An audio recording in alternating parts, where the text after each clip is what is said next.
Okay, welcome everyone.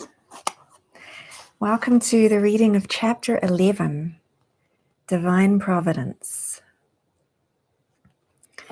So this is just such a beautiful chapter of the love of the Spirit answering the call to know Divine Providence, and the call for love, the call to be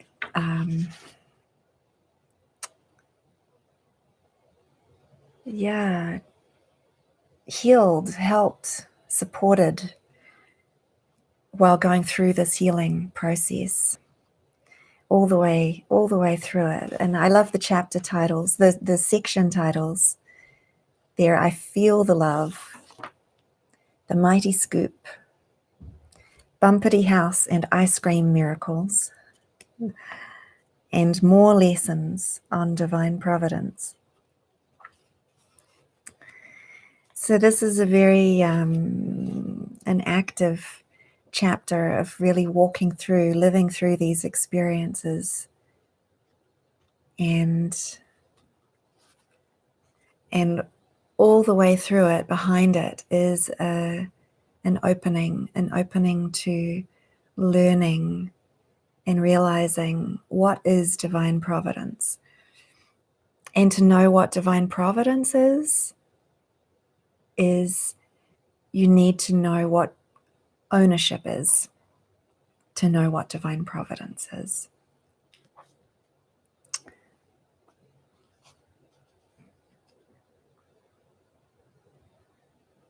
Okay.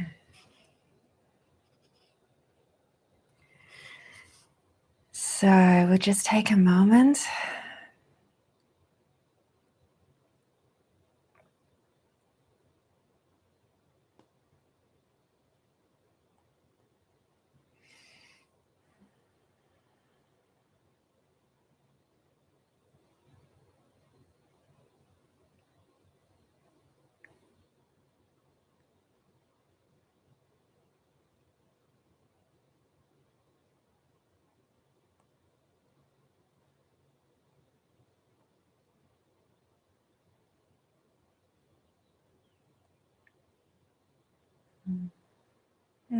Thank you.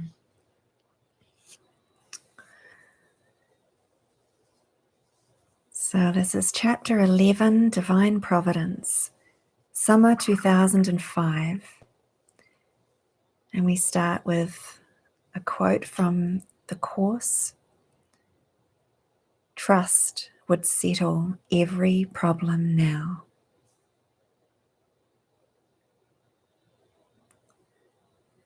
I feel the love.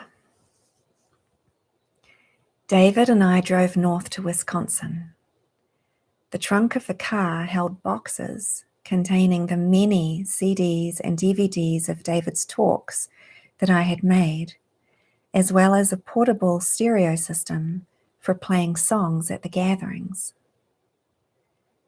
The night before, we held a small gathering at a friend's home, and it had felt cumbersome to make several trips to the car to carry in the stereo and resources.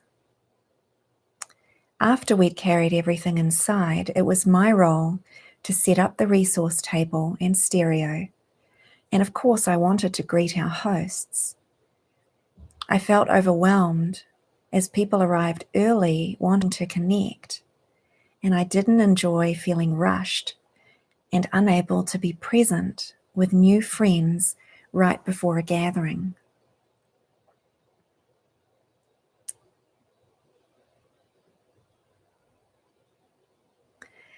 So we had an evening gathering planned at the Unity Church, and we arrived in the area in the early afternoon. Ready for something to eat, we pulled into a parking lot near a McDonald's. We noticed that we'd parked right in front of a luggage store.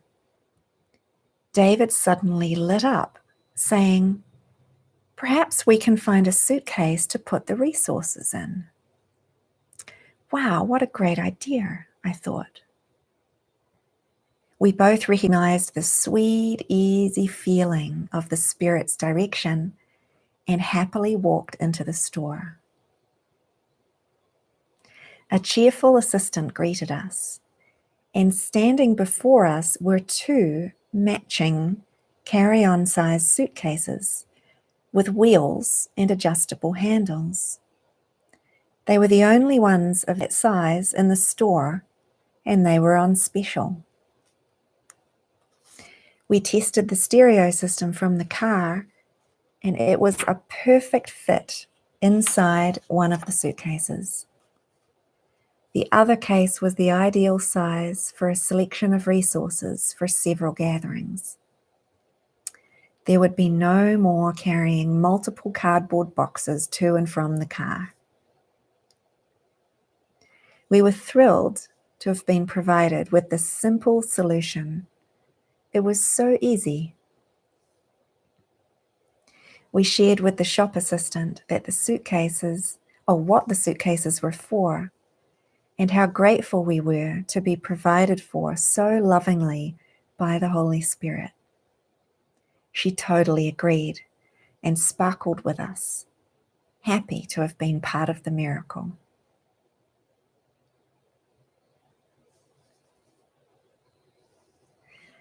With our new cases in the trunk of the car, we walked into McDonald's, beaming with joy.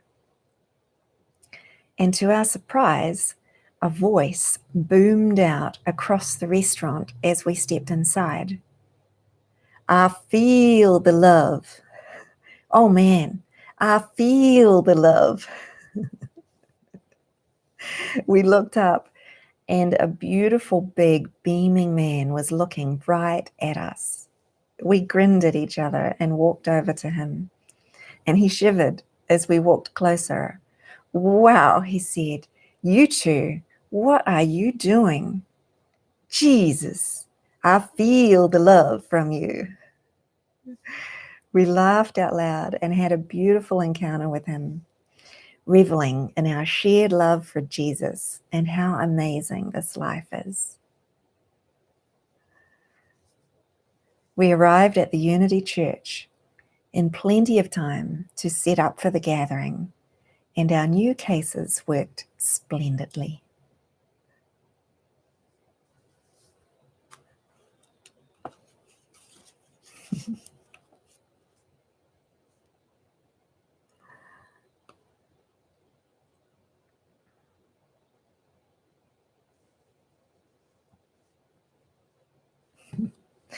The mighty scoop.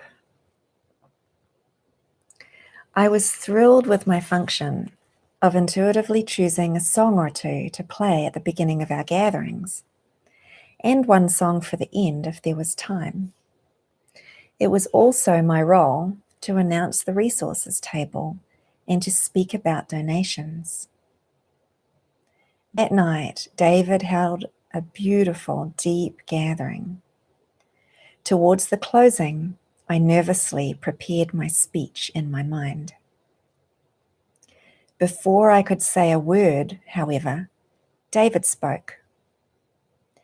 He shared with everyone that we had many, many resources and that it was our joy to give them away for free. His exact words were, "So you just help yourself and take as many as you want, and just leave a donation if you want to." Right then, a woman came running up to the table with a big smile on her face.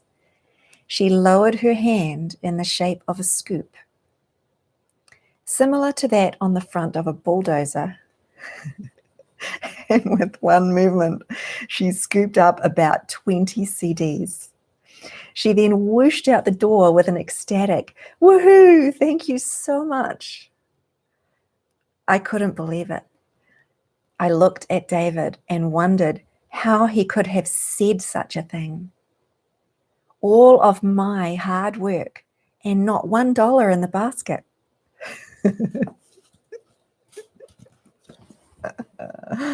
He just looked at me with big shining eyes.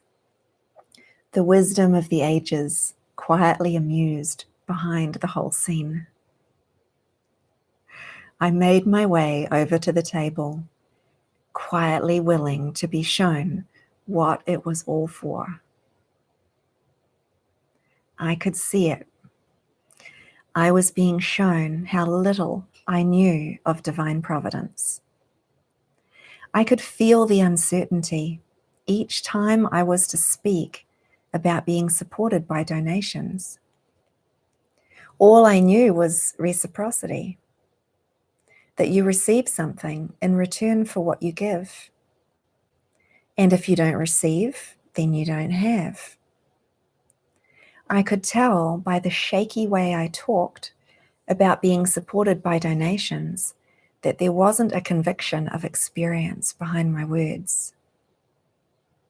My reaction to the woman's mighty scoop told me that I believed I'd personally made the CDs and that we needed a specific amount of funds in relation to those CDs in order to be supported.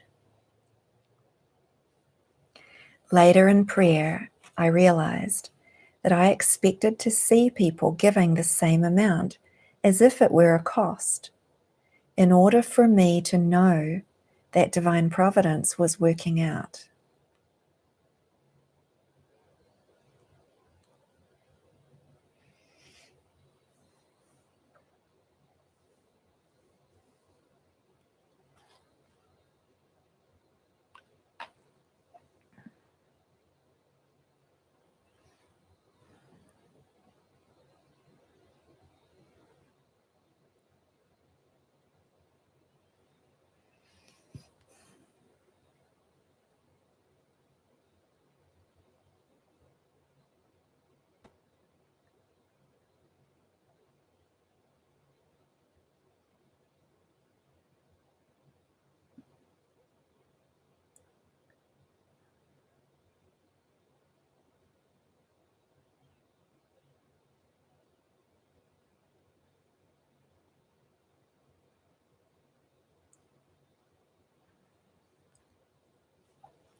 Bumpity house and ice cream miracles.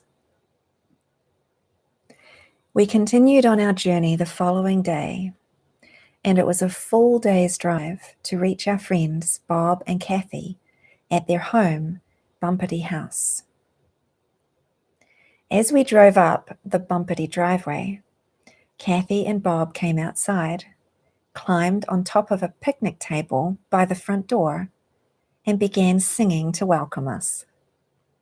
They were adorable and in such joy. Bob with his long white ponytail, and Kathy with her soft face and light blue eyes, both singing, "The door is always open and you never have to knock." I could tell that they meant every word they were singing, and I immediately felt welcome. We settled in that night, and I was grateful that we had no travels or gatherings planned for 2 days. 2 whole days. This was rare, and I looked forward to resting and relaxing with David and my new friends at the spacious property. The following day, I woke up feeling like I had reached my limit. I didn't know why, but I felt a heaviness in my whole being, as if the spirit had been pulling me and stretching me like a rubber band, and I just couldn't give any more. David held me in his arms for a while and shared some comforting words about not judging what was coming up or how it looked, and I had a little cry. I couldn't imagine what could help, and I didn't know what to do. David suggested we take a drive. We went into the small nearby town and came across a park in the town centre. We took a walk and then sat on a park bench. I appreciated being alone with David and not being surrounded by anyone I didn't know. It felt intense being with new people all the time. And I also didn't want anyone to see me in an ego funk. The feeling just wouldn't shift. David was loving and supportive, and not at all affected by the darkness that I was in. He seemed as happy as always. And then suddenly he looked up and said, "Look, Dairy Queen." I didn't know what that was, and it must have shown on my face. "It's an ice cream shop," David explained. I didn't know what I wanted, but I didn't particularly feel like ice cream.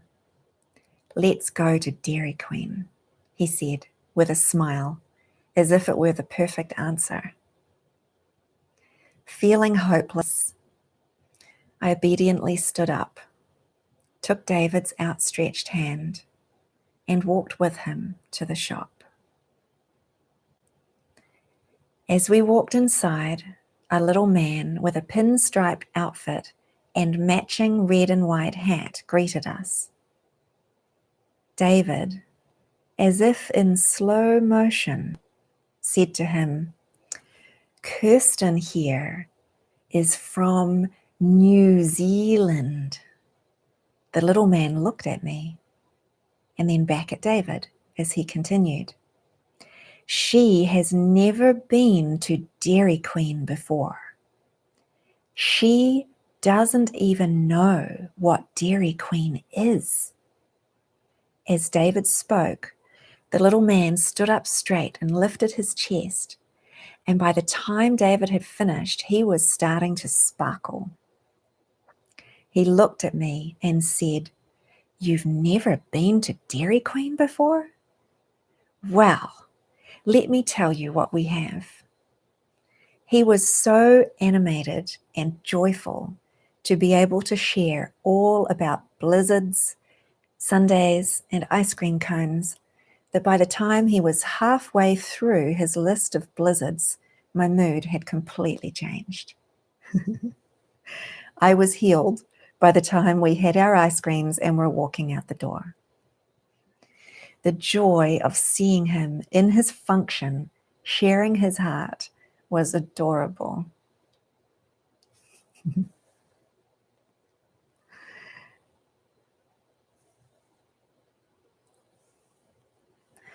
David shared that parable with people everywhere, and word got out that I liked ice cream. Wherever we went, our hosts would happily bring out ice cream for me, delighted to offer a gift. Sometimes I really didn't feel like ice cream at all, but the look on our friends' faces as they shared their love with me always touched my heart. I learned to receive the gift of love beyond my personal desire, or lack of desire in the moment. I was so happy to be part of the gift.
More lessons on divine providence.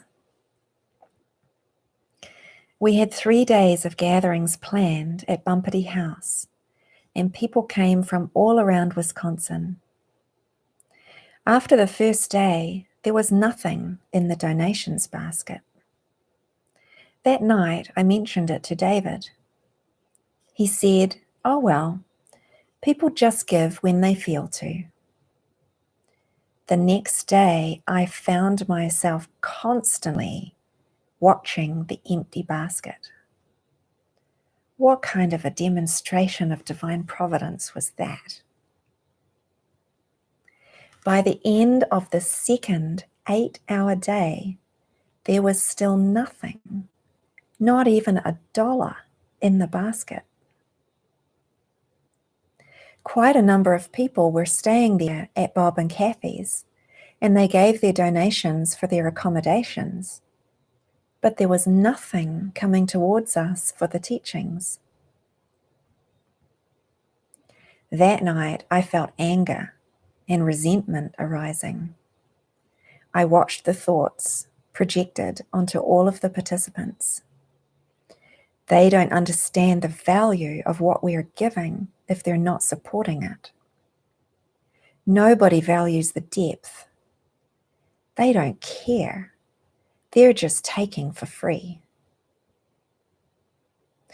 The word withholding kept coming to my mind, and I took this deeply into prayer with a desire to see how I might be withholding. Immediately, I had a flash of New Zealand and my car. I had not given my car over to the Spirit. And then I remembered a bank account. I had a bank account that I was withholding from the Spirit as well. And then I remembered the house in New Zealand that I had not fully given over. All of these possessions were part of a backup plan if things didn't work out in America. If God's plan for me didn't work out, I had a plan B. For much of the night, I went through these areas in my mind, giving them all over to the Spirit in prayer. I allowed the fear of giving them over to rise, feeling like I was brand new again, a babe in Jesus' hands.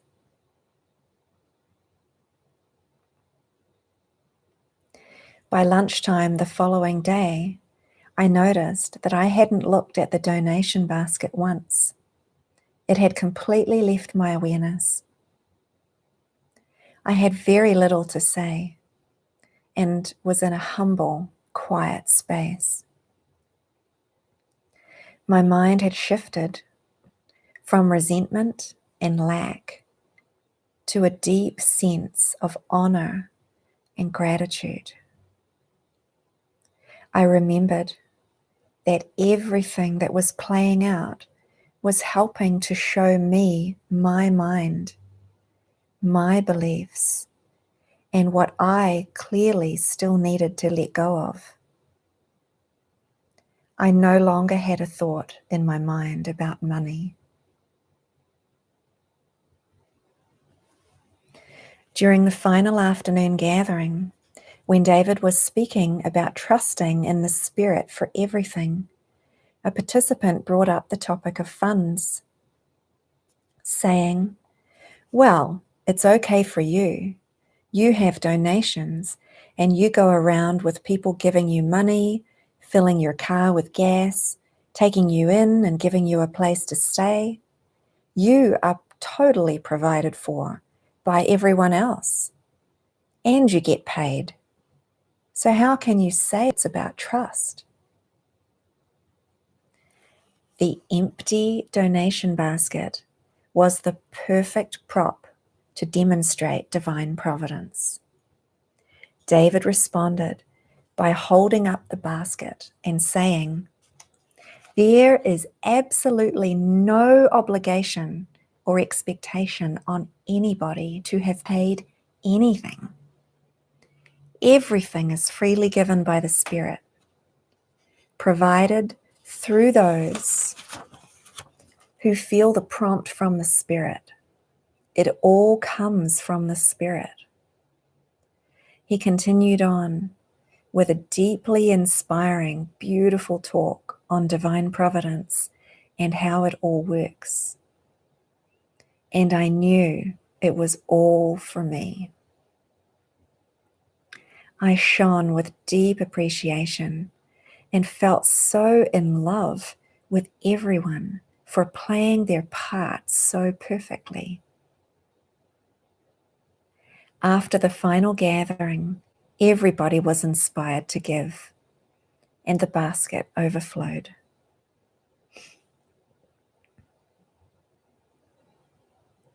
I still had a long way to go, but each step was so heavily reinforced with gratitude and abundance that I couldn't miss it. I was experiencing the very real gift of peace of mind and awareness of true safety with every step I took to let go of my fears and need for this world.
Thank you for joining, everyone.